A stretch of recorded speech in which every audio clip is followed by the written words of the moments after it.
born in Puerto Rico, and my father joined the Army, the U.S. Army, when I was about maybe 5 or 6 years old. And eventually we moved to the United States. We moved to El Paso, Texas, when I was 8 years old. And I was also in 3rd grade and didn't know English. Through my youth, my parents and I, we moved around the U.S. all over. Every 2 or 3 years, we were moving to a different place. Because when you're in the military, you go from base to base to different jobs and everything. So we would follow wherever my father went. That's where we would go. So I got to experience and meet a lot of different people, alhamdulillah. When we had moved to El Paso, there was a large Hispanic community. And Latinos, they tend to be Catholic, and my parents were Catholic. So they began to take us to a church, and we started going to Catholic school. We would go to Sunday school. I actually went to Catholic school in Puerto Rico as well, and once we were in El Paso, we continued on with that. I went to a regular public school, but then I would go to Catholic school for Sunday school. And in El Paso, I did my first communion, first confession. I went down through the sacraments in the Catholic Church. For some reason, as a child, I never felt comfortable going to the Catholic Church. There was something about walking inside the church and seeing many statues, many paintings of Jesus, of saints, of supposedly Mary, the Virgin Mary. I would feel uncomfortable. I felt like the statues were looking at me, and I was a little girl, scared, and I would see the statues of Jesus, and they would be bloody and gory, and I just didn't think that it was something that would make anyone want to really go to a church and sit there. So even as a child, I felt disconnected. So eventually, after moving again, we went to Alaska, and I lived there for 2 years. When I was living in Alaska, my parents, they stopped going to church. My mother would always say, we believe in God and we can pray to God wherever we are. So we don't have to go to church if we don't want to. And so I felt comfortable with that. So we stopped going to church at that point. Then we moved to Savannah, Georgia.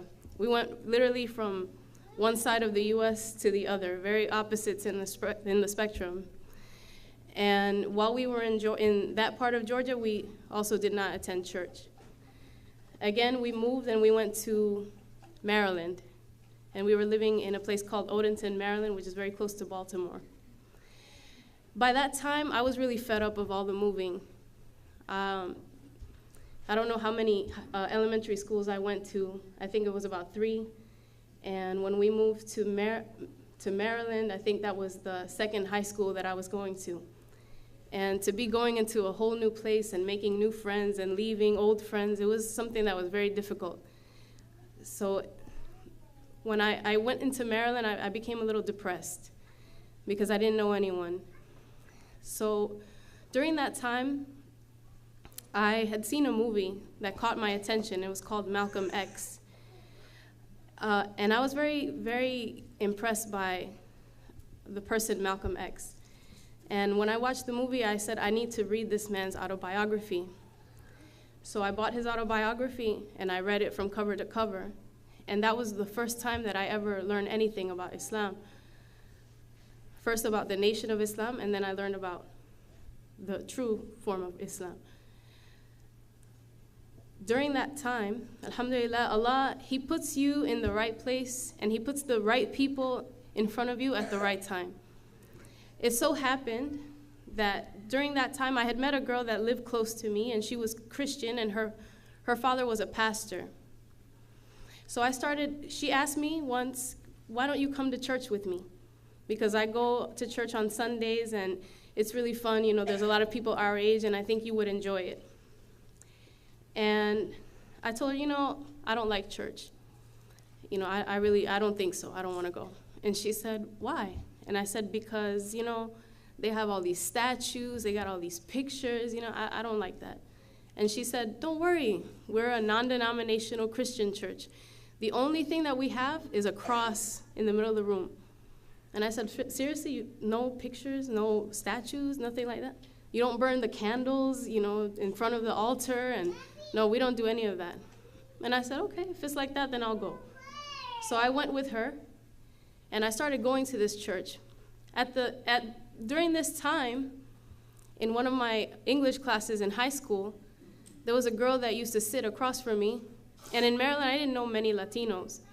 And this girl, I assumed she was Latina. She had similar looking features that Latinos do. And I said, I want to maybe befriend this girl because maybe she is Latina. We can speak Spanish to each other. We can talk. So I approached her, and we started talking. Then I found out that she was Egyptian. And I thought that was the strangest thing. This was the very first time that I had come across anyone from the Middle East. And I had all these stereotypes, and I was like, really? Like, you're Egyptian? Like, the pyramids and stuff, where the pyramids are? And tell me about this. So, her and I, we started talking a lot, and we became close. And one thing that we really had in common was that both of our parents were very strict. My parents were so traditional, so strict, that they wouldn't even let me go out with girlfriends outside to the mall or any place. I couldn't go anywhere with anyone. So her parents were the same way. They wouldn't let her go out. They wouldn't let her do certain things. If you were to go out with a friend, you have to have your parents with you. Like, if you want to go to the mall and hang out with your friends, that's fine. I'll take you to the mall. I will let you meet your friend there, and I'll walk a few steps behind you while you and your friend are looking around. And, you call us, you flag us down when you need us or when you're ready to go home. This is the same way that my parents were. So during the time that I met my friend, I had my parents meet her parents so that her and I could hang out. So my parents would take us out together, and she would come to my house, and I started to go to her house. And this was at the same time that I was also going to church. So in the church, I started to go, and I felt comfortable there. They had a lot of singing and music. They had a lot of socializing. After each service, they would have a big, huge buffet of food. They had the youth group that would play basketball. They would do all kinds of things. So it was a very welcoming environment for a teenager. And this is one of the things that I liked about going there. But I didn't really find any spiritual fulfillment while going to the church. But I was trying my best to find a connection. So as I started hanging out with my other friend, her name is Hebatullah, by the way, which means a gift from Allah. When I started hanging out with her, I saw that her family was Muslim. Her mother wore hijab, and her father prayed. They both prayed, and so I started to wonder, what is this? And I asked her, and she said, we're Muslim. And it clicked in my head like Malcolm X, Muslim, okay, I understand. And I thought that they were such good people, that they were trying so hard, they were striving to be good and righteous. And when I saw that, I went back to my friend's father, who was the pastor at the other church, and I said, Heba's family, they're very good people. They pray. Her mother, she covers herself like the Virgin Mary does, or did. And they do all of these things, and they try to please God. So do you think that they're going to go to hell? And the pastor, he got very quiet. And after some time, he said, if someone does not believe that Jesus Christ is their Lord and Savior, then yes, they're going to go to hell. And that was just something that was like a stab to my heart, because I really loved my friend that was Muslim, and I said, I don't know if I can accept that. And my next question was, so are you telling me that all the Jews that died during the Holocaust, that they're also going to hell? And he said, well, if they didn't accept Jesus Christ as their Lord and Savior, then yes, that's right. That's right.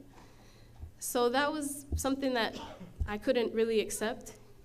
So by this time, when I have all these conflicts in my mind, it was time to move once again. And I moved to Augusta, Georgia, another part of Georgia.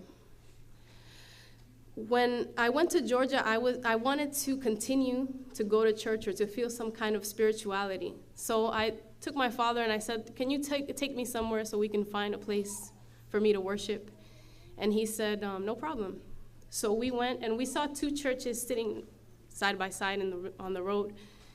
And there was one that was it looked like maybe people didn't go there, like it was old.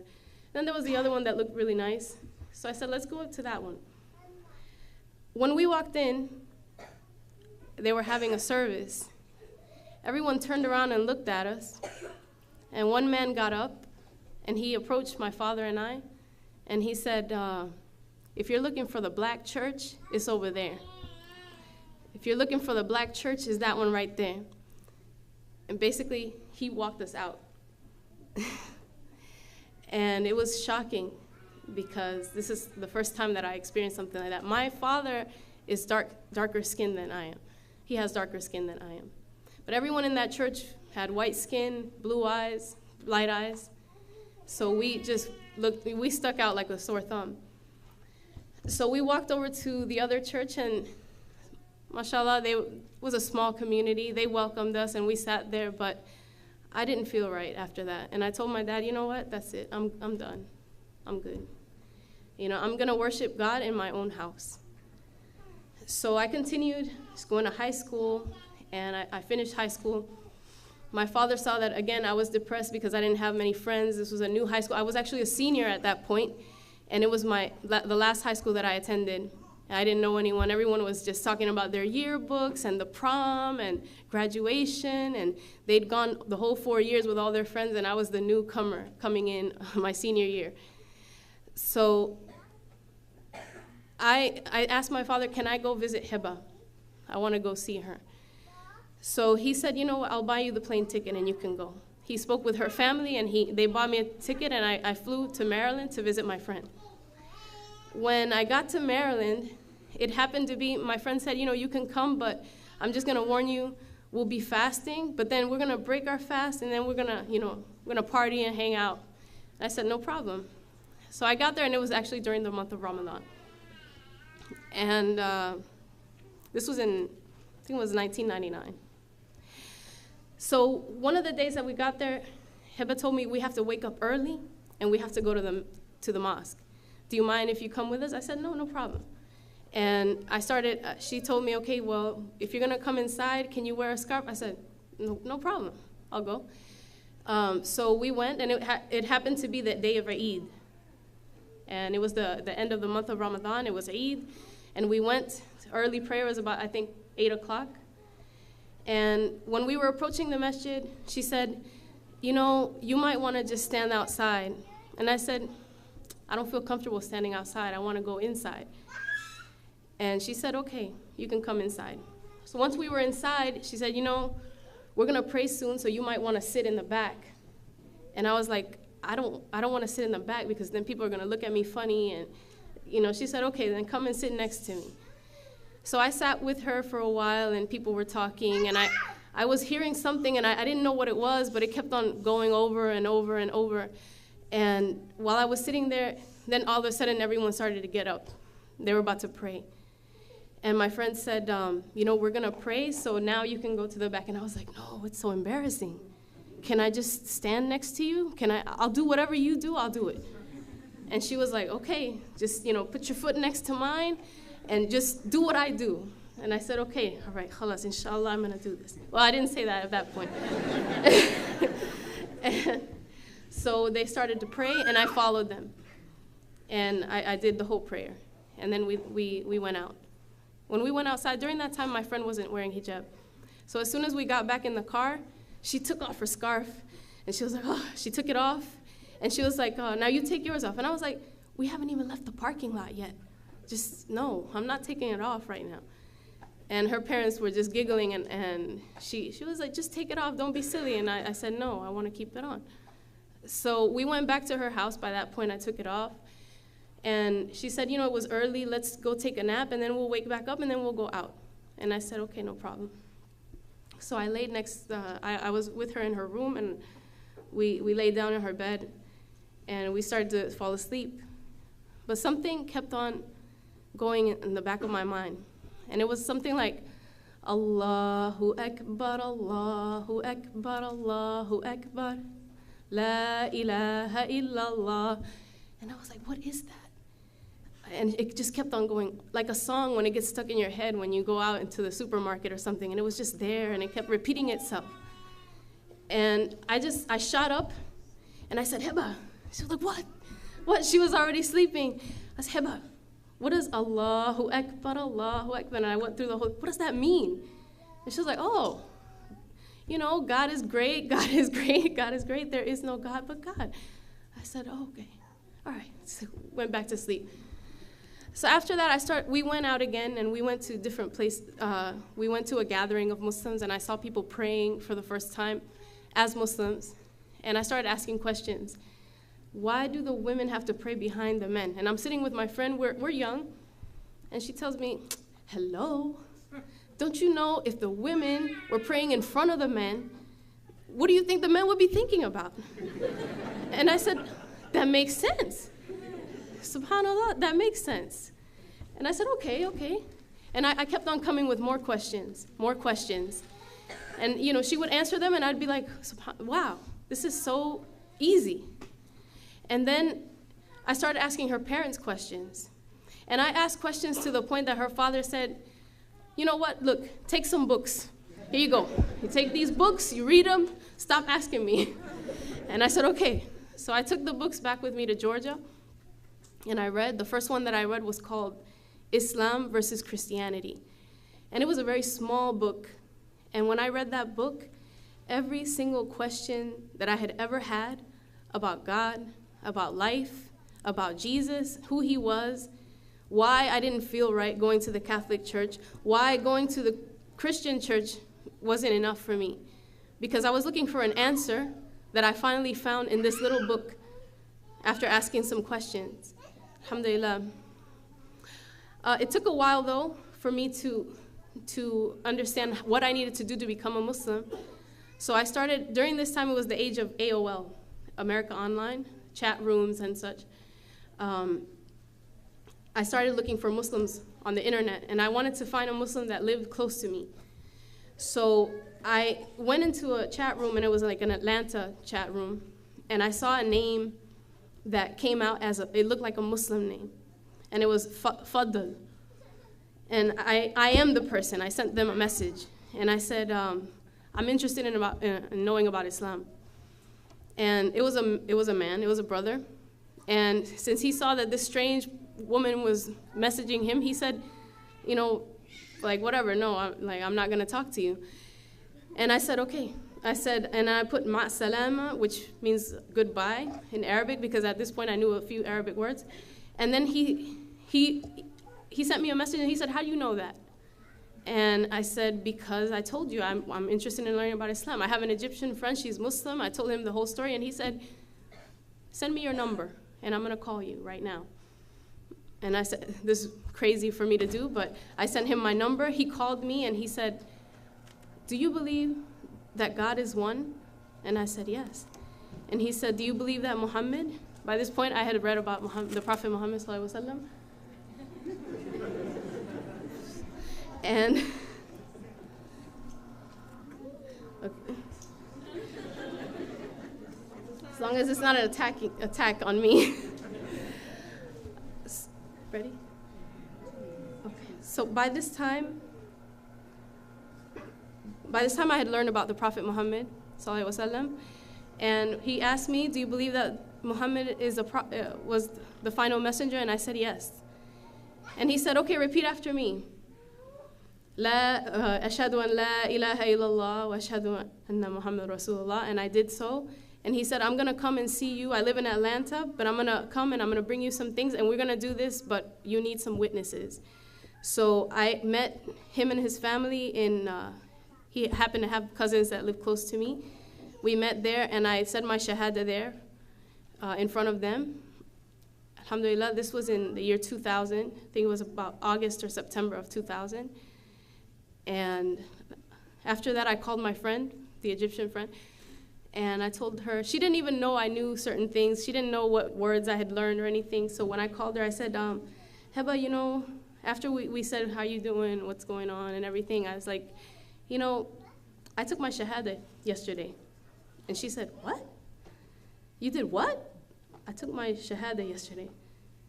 All I heard was, Baba! Mama! As she was screaming to her parents what I had done. And immediately her parents, they begged me to fly to see them, and I did so, and they took me to the mosque, and they said, you have to do your shahada in the masjid. So I did my shahada 3 times, alhamdulillah. It's like, the sunnah is 3, and alhamdulillah. And that was how, when and why Islam for me, alhamdulillah. Right now, I want to take the opportunity to tell you that I met my husband 7 years ago, a little over 7 years ago. Alhamdulillah, him and I, we're both Latino, and we wanted to also give da'wah to people that speak Spanish, and so we started doing different things. And one of the things that we did after we had children, because we realized that there weren't enough resources in Spanish for children about Islam, we started an organization called Hablamos Islam. And if you go on our website, www.hablamosislam.com, I have cards I can give out. You can go in and see what we have. And also we have the project Hablamos Islam Niños. Right now we're trying to raise funds so that we can distribute our, we do books, and we also have videos online that are free. We want to distribute them in countries that don't have these resources, because surprisingly, when I went to Puerto Rico, I didn't know that there were Muslims in Puerto Rico and all over Latin America. When I went to Puerto Rico, I found out that there are actually 8 masajid in Puerto Rico, and it was mind-boggling. I thought that I would be the only Latino Muslim in the world, but it's not the case, alhamdulillah. So, inshallah, please visit our site and just show us your support, inshallah. Jazakallah khair.